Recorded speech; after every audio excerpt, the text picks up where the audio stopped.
गाबनायजों फैलाव दुब्लिया गोमसारलायबा दैज्लां दैज्लां बोथोरा सौफैलायबा एम्बु थेरेदनि एम्बु बंग्लानि गाबनायजों फैलाव दुब्लिया गोमसारलायबा दैज्लांनि समायना महरजों उसिफावबाय हाखर हाला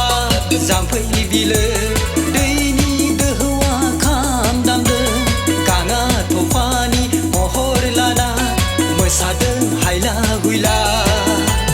दैज्लां दैज्लां बोथोरा सौफैलायबा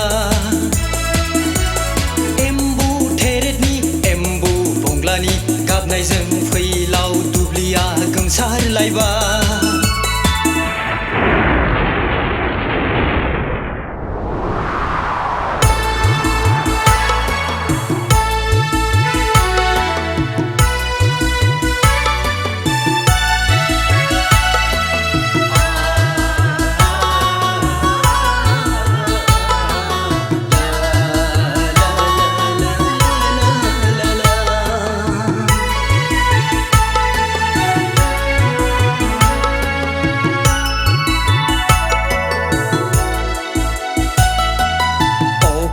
खोरोमनायजों अखा मोफ्लामनायजों जेरैबो गोमखांलांदों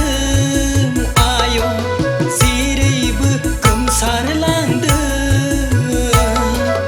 हाल एवदों हनै खदाल जावदों जोसानि माइब्रानि बुथुमखादों सुखु संसारखौ सानहरनानै जाबोरखौ नेवसिनानै दैज्लां बोथोरा सौफैलायबा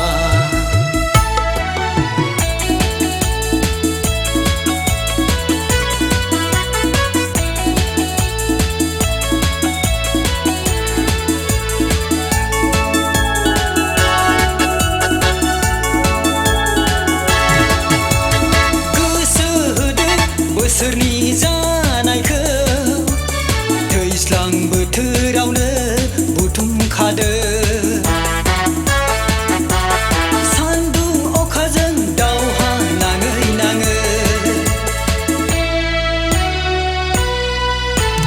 मा एसे समायना दैज्लां बोथोरनो जोंनि बयनिबो आंगो बोथोर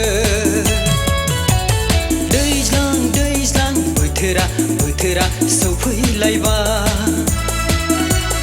एम्बु थेरेदनि एम्बु बंग्लानि गाबनायजों फैलाव दुब्लिया गोमसारलायबा दैज्लां बोथोरा सौफैलायबा एम्बु थेरेदनि एम्बु बंग्लानि गाबनायजों फैलाव दुब्लिया गोमसारलायबा दैज्लांनि समायना महरजों उसिफावबाय हाखर हाला जाम्फै बिलो दैनि दोहौआ खाम दामदों गाङा थफानि महर लाना मोसादों हायला हुइला दैज्लां बोथोरा सौफैलायबा एम्बु थेरेदनि एम्बु बंग्लानि गाबनायजों